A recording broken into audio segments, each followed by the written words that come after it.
Hello. Today I was unable to film a video because my camera ran out of battery, and I wanted to upload something because it's been a while since my last video. And so today what I will be doing is reading from a book called The Unbearable Lightness of Being,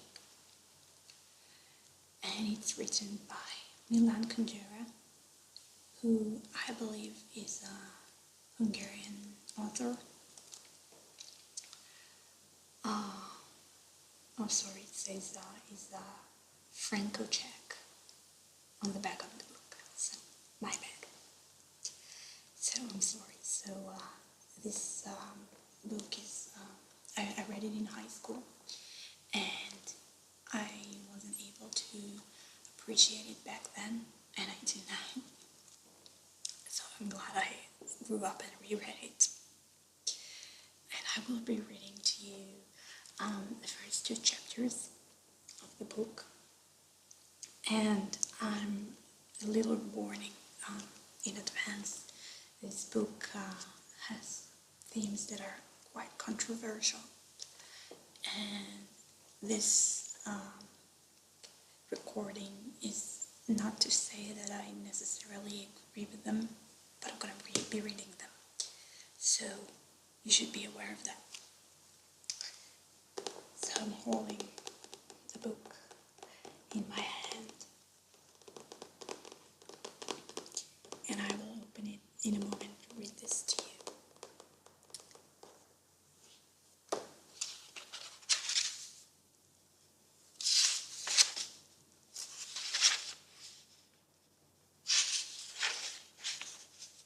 Part 1. Lightness and Weight. The idea of eternal return is a mysterious one, and Nietzsche has often perplexed other philosophers with it. To think that everything recurs as we once experienced it, and that the recurrence itself recurs ad infinitum. What does this mad myth signify? Putting it negatively, the myth of eternal return states that a life which disappears once and for all, which does not return, is like a shadow without weight, dead in advance, and whether it was horrible, beautiful, or sublime, its horror, sublimity, and beauty mean nothing. We need to take no more note of it than of a war between 2 African kingdoms in the 14th century, a war that altered nothing in the destiny of the world.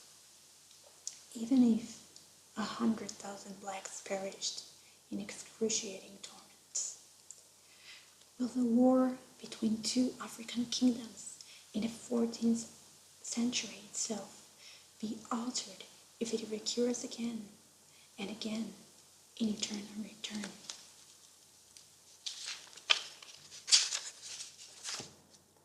It will. It will become a solid mass, permanently protuberant, its insanity irreparable.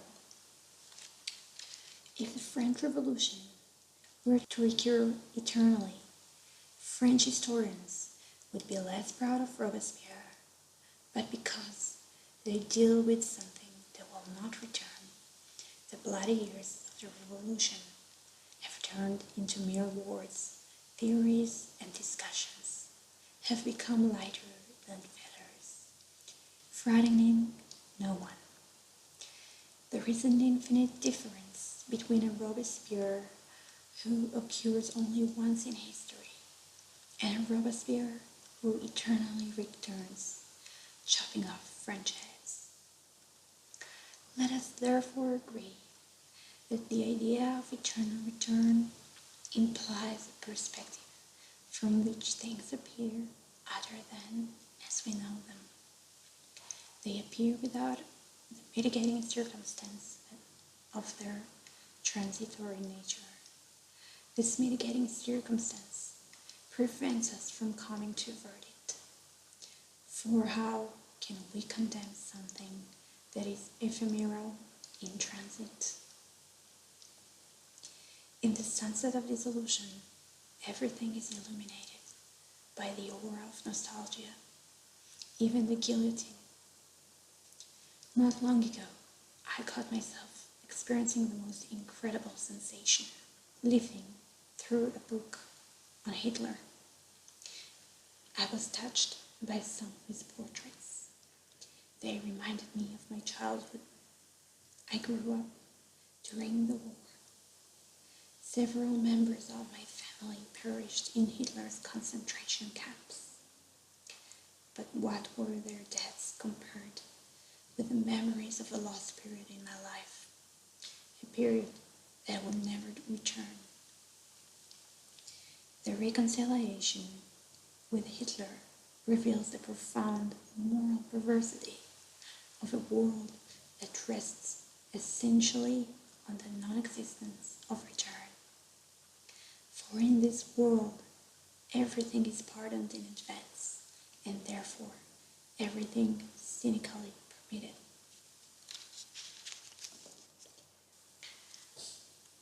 If every second of our lives recurs an infinite number of times, we are nailed to eternity as Jesus Christ was nailed to the cross.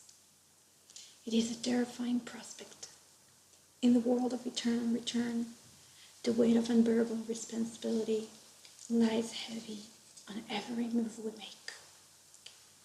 That is why Nietzsche called the idea of eternal return the heaviest of burdens.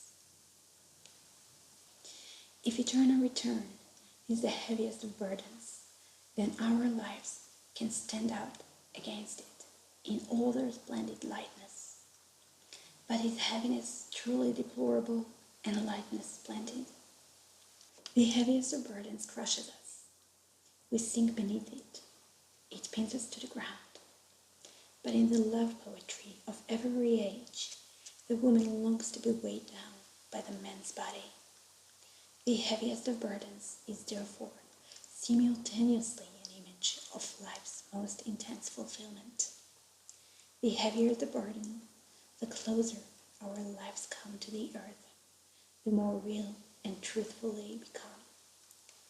Conversely, the absolute absence of burden causes man to be lighter than air, to soar into the heights, take leave of the earth and his earthly being, and become only half real, his movements as free as they are insignificant. What then shall we choose, weight or lightness? Parmenides posed this very question in the 6th century before Christ. He saw the world divided into pairs of opposites, light, darkness, fineness, coarseness, warmth, cold, being, non-being. One half of the opposition he called positive, light, fineness, warmth, being. The other negative.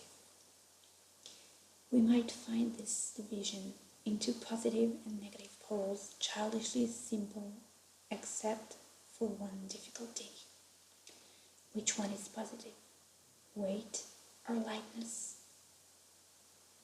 Parmenides responded, lightness is positive, weight negative. Was he correct or not? That is the question. The only certainty is the lightness-weight opposition is the most mysterious, most ambiguous of all. So, I hope you enjoyed me reading these 2 chapters to you. And I hope you will go and read this book because it's very interesting and very philosophical. and I recommend it a lot. So thank you for listening to this reading.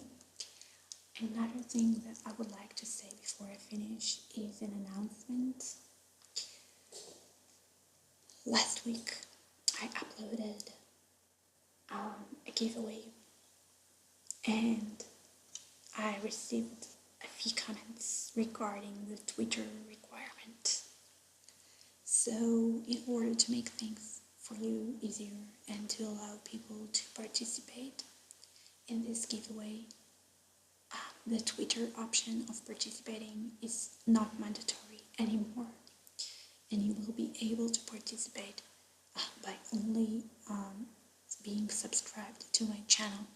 So I hope this will make things easier and that you will be able to participate, and I will announce the winner soon.